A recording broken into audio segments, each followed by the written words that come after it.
नमस्कार दोस्तों, आज के हमारे इस वीडियो में हम आपके लिए भगवान गणेश जी की एक बहुत ही सुंदर और भावपूर्ण कहानी लेकर आए हैं। एक गांव में एक सेठ और सेठानी रहते थे। वे दोनों बहुत ही धार्मिक प्रवृत्ति के थे और भगवान गणेश जी के अनन्य भक्त थे। वे रोज नियम से पूजा पाठ करते और जरूरतमंदों की सेवा करने के बाद ही अपना व्रत खोलते थे। उनका परिवार बहुत बड़ा था, लेकिन दुर्भाग्यवश उनकी कोई संतान नहीं थी। पूरा परिवार उन्हें बहुत प्रेम करता था, परंतु गांव में लोग कानाफूसी करते रहते थे कि सेठानी बांझ है। इन बातों से सेठ और सेठानी दोनों बहुत दुखी रहते थे। एक दिन की बात है, सेठ जी मंदिर दर्शन के लिए गए। उन्होंने देखा कि मंदिर की सीढ़ियों पर 4-5 वर्ष का एक छोटा बच्चा बैठा रो रहा है। सेठ जी ने चारों ओर देखा, शायद बच्चे के माता पिता कहीं आसपास हो, लेकिन वहां कोई नहीं था। सेठ जी उस बच्चे को मंदिर के पुजारी के पास ले गए और बोले, पुजारी जी, यह बच्चा बिल्कुल अकेला है। इसके माता पिता कहीं दिखाई नहीं दे रहे। शाम हो गई, लेकिन कोई भी उस बच्चे को लेने नहीं आया। तब पुजारी जी बोले, सेठ जी, आज आप इस बच्चे को अपने घर ले जाइए। अगर कोई उसे ढूंढता हुआ आएगा तो हम उसे बता देंगे। सेठ और सेठानी खुशी खुशी उस बालक को अपने घर ले आए।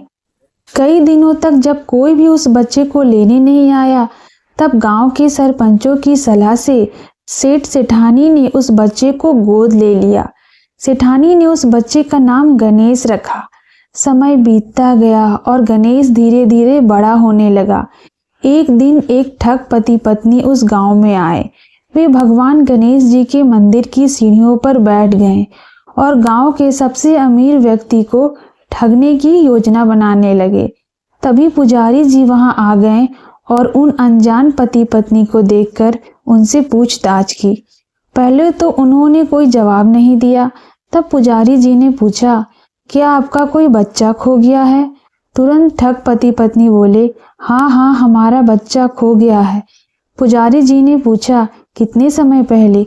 वे दोनों अनजाने में बोल पड़े, यही कोई 4-5 साल पहले।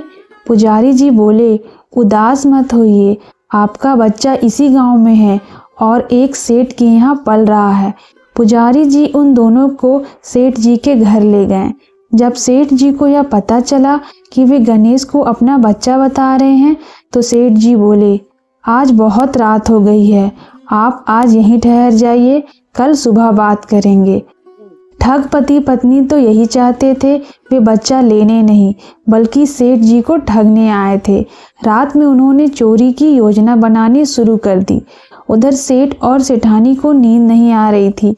आधी रात के बाद ठग पति पत्नी चोरी करते हुए घर के कमरों में घूमने लगे। आवाज सुनकर नौकर की नींद खुल गई। उसने दोनों को देखा और कमरे को बाहर से बंद कर दिया। फिर जोर जोर से चिल्लाने लगे, चोर चोर, घर में चोर घुस गए हैं। सभी लोग इकट्ठा हो गए। सेठ जी ने कमरा खुलवाया तो ठग पति पत्नी पकड़े गए।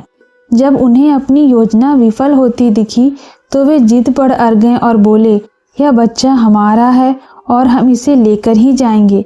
तब गांव के सरपंचों ने फैसला किया कि सूर्य देव को साक्षी मानकर परीक्षा ली जाए। सेठानी और उस स्त्री को आमने सामने खड़ा किया गया। दोनों के सामने से दूध की धार गणेश के मुंह में डाली गई। भगवान गणेश जी की कृपा से सेठानी के आंचल से दूध की धार सीधे गणेश के मुंह में चली गई। यह देखकर सभी लोग गणेश जी महाराज की जय के जयकारे लगाने लगे। यदि आप बुधवार का व्रत करते हैं तो व्रत का पूर्ण फल पाने के लिए बुधवार व्रत की यह कथा अवश्य सुननी चाहिए। बोलिए गणेश जी महाराज की जय।